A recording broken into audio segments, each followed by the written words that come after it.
سپاس و درود به همگی شما. سپاسگزارم. مرسی. Thank you. Thank you so much. Ladies and gentlemen, good afternoon.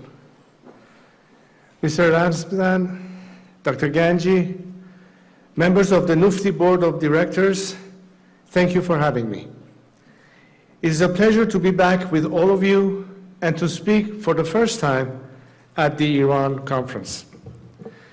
I would like to begin by commending Mufti on the remarkable progress it has made in the past few years. As recently as 5 years ago, the Iran conversation in Washington, D.C. was dominated primarily by the Islamic Republic's nefarious lobby and secondarily by fringe groups. In only a few years, those two well-funded, state-backed interest groups were given a run for their money by an underdog, Mufti. Now, finally, there's a true and honest voice for Iranians in Washington. You should be proud of what you have accomplished, but there's much more to be done. Our challenge today in the fight for Iran's liberation is not only political, but also economic. It is not only about freeing our people from political repression, but also from the shackles of poverty. That is why I am so pleased to speak about the Iran Prosperity Project and the plan for and path to our nation's economic reconstruction. Nearly half a century ago, Khomeini, ever eloquent, defined the Islamic Republic's economic strategy by proclaiming that economics is for donkeys. اقتصاد مال خر است. It was this ignorance and arrogance, beyond his brutality and backwardness, that destroyed the lives of millions of Iranians and cost the world a valuable trading partner, promising market, and reliable creditor. Today, Iran should have been the South Korea of the Middle East, but it has instead become the North Korea of our region. The gross domestic product numbers prove it. In 1977, Iran's real GDP per capita was more than twice that of South Korea. Today, South Korea's is more than 7 times that of Iran's, and devastatingly, Iran's real GDP per capita has never reached its pre-revolution level. As a result of an economic policy determined by those who believe it should be guided by livestock, Iran has missed out on the digital and internet revolutions, the globalization age, and we are in the midst of missing out on the artificial intelligence era. In addition to foregoing such new opportunities, Iran has given up our natural advantages, losing our leading role in the world's energy market. Far from the pivotal supplier of energy we were 50 years ago, Iran is merely a marginal player. A corrupt few have prospered, while a nation has suffered. But there is hope. Indeed, much more than just hope. Unlike Khomeini, I will make no promises of free water, free buses, or free utilities. What I offer instead is a vision informed by ongoing consultations with renowned economists and successful business leaders. It is their expertise and knowledge that has helped me form the principles I believe should brace up our economy in a secular, democratic Iran. First, economic policy must trust citizens to make decisions based on their own interests. Second, the government should create opportunities for all citizens to thrive. Third, policies should empower individuals by fostering personal responsibility and innovation. Fourth, a dynamic economy depends on respecting private property and safeguarding it from interference. Fifth, market mechanisms should guide economic interactions between citizens whenever possible.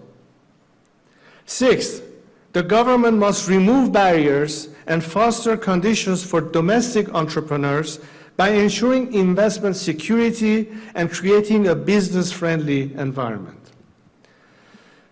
Seventh, controlling inflation requires fiscal discipline and the establishment of an independent central bank. Eighth, barriers to women's participation in the labor market must be eliminated. Ninth, productivity driven by enhancing human capital and adopting technology should fuel economic growth. Tenth and finally, Iran must rejoin the global economy and create conditions that attract foreign investment.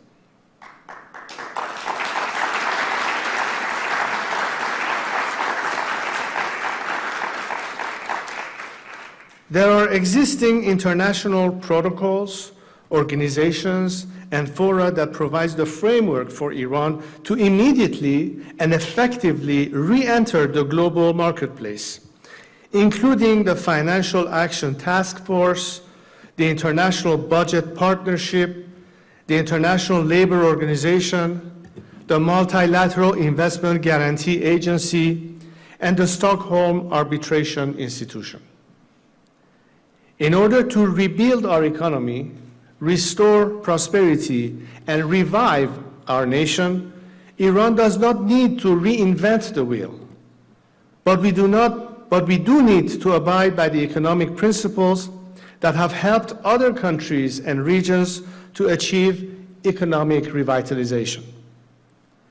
In order to achieve that aim, both our people and basic practicality demands a roadmap for economic recovery and national reconstruction.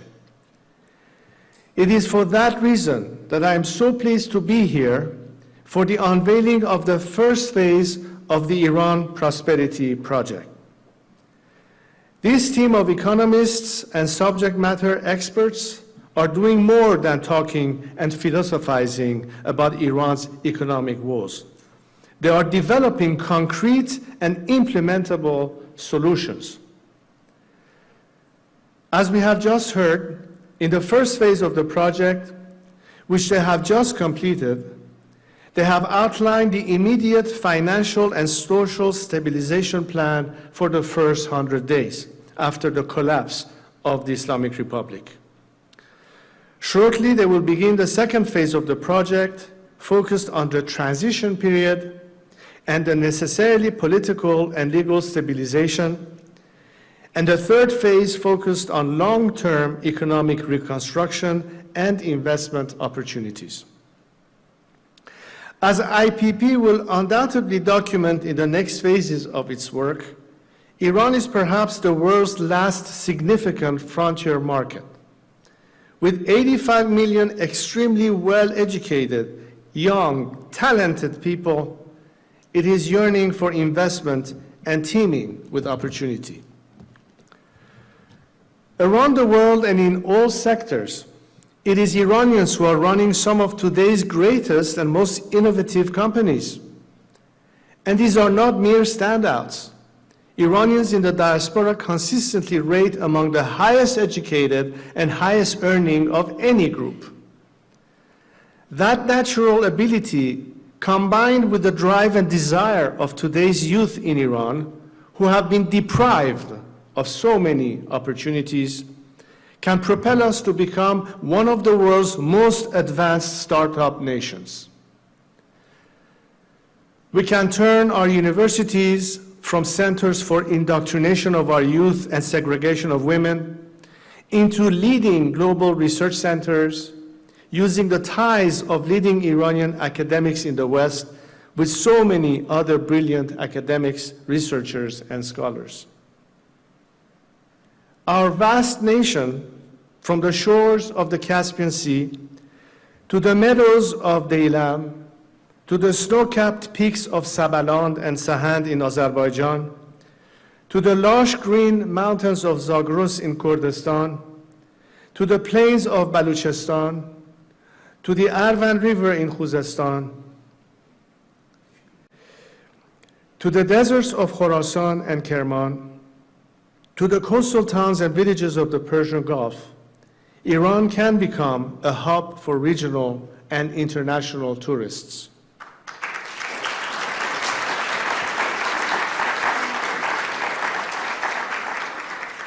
Of course, we need not turn our back on oil, natural gas, and petroleum industries. But instead of using it to fund terror, death, and destruction across the region, we can use it to invest in our people, rebuild our nation, and diversify our economy for the long term. Iran's greatest untapped resource isn't oil. It's the talent and drive of its people. And all of our people must be able to thrive.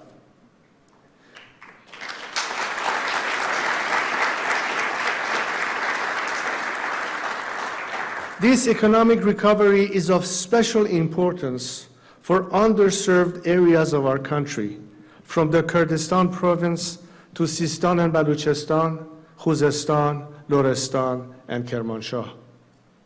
These provinces and the Iranians who call them home have for 45 years been denied the most fundamental economic opportunities.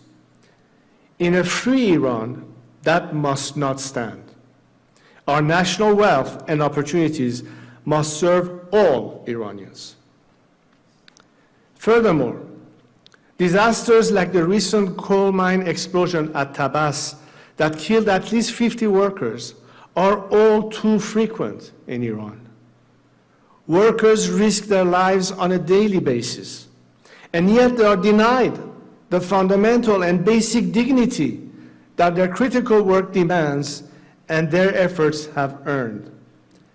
The reforms outlined in this project would prevent such crimes against Iranian workers. The necessity of this economic reconstruction is not just a matter of welfare for our citizens. It is a matter of security for our nation and stability for the region.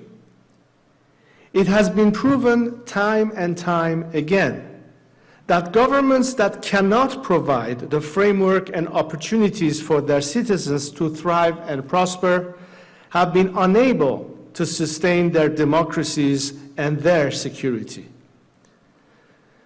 The plan being developed by IPP and our path to economic reconstruction are quite literally safeguards for the democracy we are striving to build. This, my friends, is the opportunity the future holds, both for Iranians and for the outside world. But first, the Islamic Republic must go. For in the past 2 decades, Iran has seen no measurable economic growth. This is simply not sustainable. That is why this plan and roadmap are so critical. As I said last week in my address at the IAC National Summit, we seek partnership with the world. That partnership is not limited just to the political realm. Iran, when given the chance, will seek to again be a partner for investment, trade, and commerce. This is the path ahead of us. This is how we can rebuild our nation and renew our ties with the world. Not through the tired old drivel that Khamenei's henchman, Mr. Pezeshkian, has been sent to New York this week to deliver. Iran is not only ready for fundamental change, Iranians are risking their lives to bring it about. The time will come, and when it does, it will present a historic opportunity and even greater responsibility for the Iranian diaspora. It is them, those of you gathered here today, that I would like to address in closing. In the aftermath of the Second World War and the Axis powers' destruction of Europe, the United States launched a Marshall Plan to rebuild the continent. Iran, too, after the destruction the Islamic Republic has wrought, will need a Marshall Plan. The fall of the Islamic Republic is not the end, but the beginning of Iran's renaissance. This is what I, along with experts and business leaders, am planning for and working to bring to fruition when the transition happens. Be it for Iranians inside the country, the diaspora, or global investors, after nearly 5 decades, Iran will be open for business again. This is a project not just to bring down the Islamic Republic.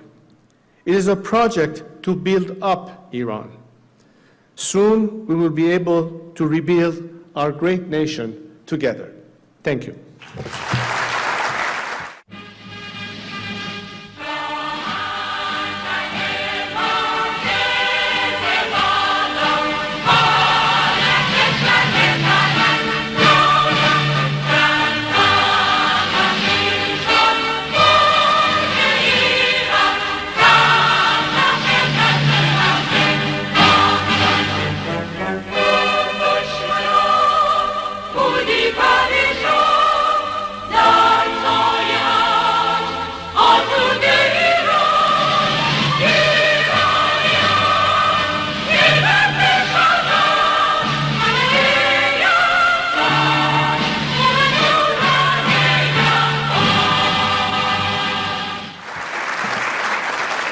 Thank you very much. Sefas.